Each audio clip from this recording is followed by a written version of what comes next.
पर Israel Iran संकट पर G7 की बैठक हुई है। अमेरिका इजराइल के साथ है, ये अमेरिकी प्रेसिडेंट जो बाइडेन ने कह दिया है, एक बार फिर से दोहराया है। ईरान के खिलाफ नई पाबंदी लगाएगा यूएस।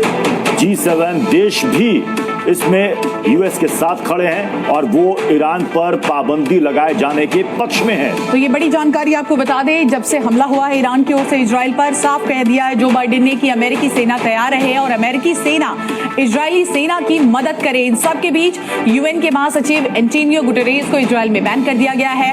अमेरिका पहले दिन से ही ये साफ कर चुका है कि वो इस मुश्किल की घड़ी में इजराइल के साथ खड़ा है। हालांकि अब G7 की बैठक भी हो गई है और इस बैठक में बड़ी जानकारी ये सामने मिल रही है कि इजराइल के इस हमले की निंदा की गई है।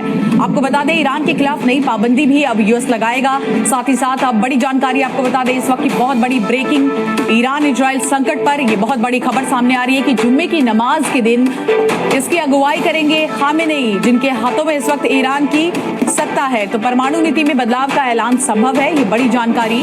परमाणु नीति में बदलाव का ऐलान जुम्मे की नमाज के समय खामेनेई कर सकते हैं। परमाणु नीति में वो नया बदलाव क्या होगा, ये साफ हो जाएगा।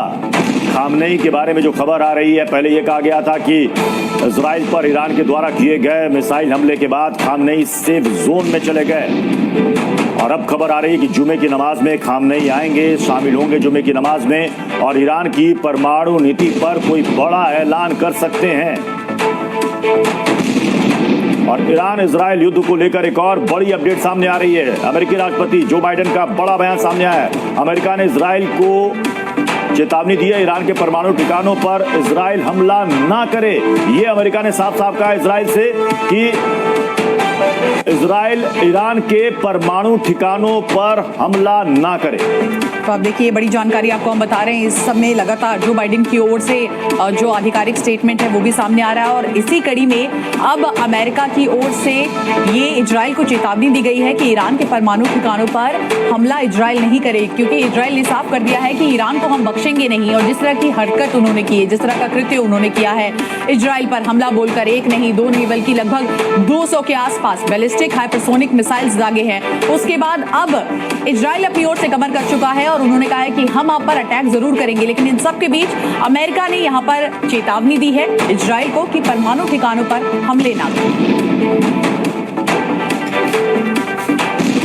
लेबनान में कई जगह इजराइल के हमले हुए हैं। बेरूत में 4 जगह इजराइल की बमबारी हुई है। तो इजराइल के हमले में आपको बता दें, अब तक 46 लोगों की मौत की जानकारी सामने आ रही है। वहीं इजराइल के हमले में 85 लोग घायल हैं। बेरूत के अल बशूरा इलाके में ये बम गिराए गए हैं और आपको बता दें, ईरान ने जिस तरह से इजराइल में बमबारी की, उसके एवज में उसका बदला लेने के लिए लेबनान को भी लगातार यहां पर निशाना बनाता हुआ इजराइल नजर आ रहा है। और इसी कड़ी में लेबनान के बेरूत और अल बशूरा इलाके में बम गिराए गए। हसन नसरल्लाह के मारे जाने के बाद, हिजबुल्लाह चीफ के मारे जाने के बाद भी हिजबुल्लाह के ठिकानों पर इजरायली स्ट्राइक, इजरायली हमले जारी हैं और इसी के तहत ये अटैक इजराइल की तरफ से बड़ा अटैक किया गया है, जहां अब तक की जानकारी के मुताबिक 46 लोगों की मौत हो चुकी है, 85 लोग इसमें घायल हुए हैं। यमन के बेरूत में ये इजराइल की तरफ से बड़ा हमला किया गया है। एयर स्ट्राइक के अलावा ग्राउंड ऑपरेशन भी आईडीएफ बेरूत में कर रही है। तो आपको बता दें, लगातार देखिए इस पूरे मामले में अब किस तरह से इजराइल ने साफ कर दिया है कि ईरान को इसका कहीं ना कहीं खामियाजा भुगतना पड़ेगा। और साथ ही साथ इजराइल के रक्षा मंत्री ने यह भी कहा है कि हम नक्शे से ईरान को मिटा देंगे। इन सब के बीच एंटोनियो गुटेरेस, जो कि यूएन के महासचिव है, इजराइल ने उनको भी बैन कर दिया है। और साथ ही साथ G7 की बैठक हुई जिसमें ईरान की इस हरकत पर कड़ी निंदा की गई है। इन सब के बीच लेबनान के बेरूत में इजराइल की कार्रवाई लगातार जारी है। इजराइल की सेना करीब 2 किलोमीटर तक अंदर यहां पर घुस चुकी है। आमने सामने की इस लड़ाई में अब तक इजराइल के 10 सैनिकों की मौत हो गई है, जबकि 60 सैनिक घायल हुए हैं। हिजबुल्लाह ने दावा किया कि उसने इजराइल के 3 टैंकों को ध्वस्त भी कर दिया, यानी कि हिजबुल्लाह भी इस ग्राउंड ऑपरेशन का जवाब वहां पर दे रहा है। यानी कि हिजबुल्लाह के जो सैनिक वहां पर हैं, हिजबुल्लाह के, वो आईडीएफ का मुकाबला कर रहे हैं। हालांकि हिजबुल्लाह के कई टॉप कमांडर्स मारे जा चुके हैं, हिजबुल्लाह का चीफ मारा जा चुका है, लेकिन हिजबुल्लाह की जो आर्मी विंग है वो आईडीएफ का मुकाबला कर रही है और ये दावा कर रही है कि उसने 3 टैंकों को तबाह कर दिया है, क्योंकि ये ग्राउंड ऑपरेशन इजराइल का तेजी से बढ़ रहा है लेबनान में।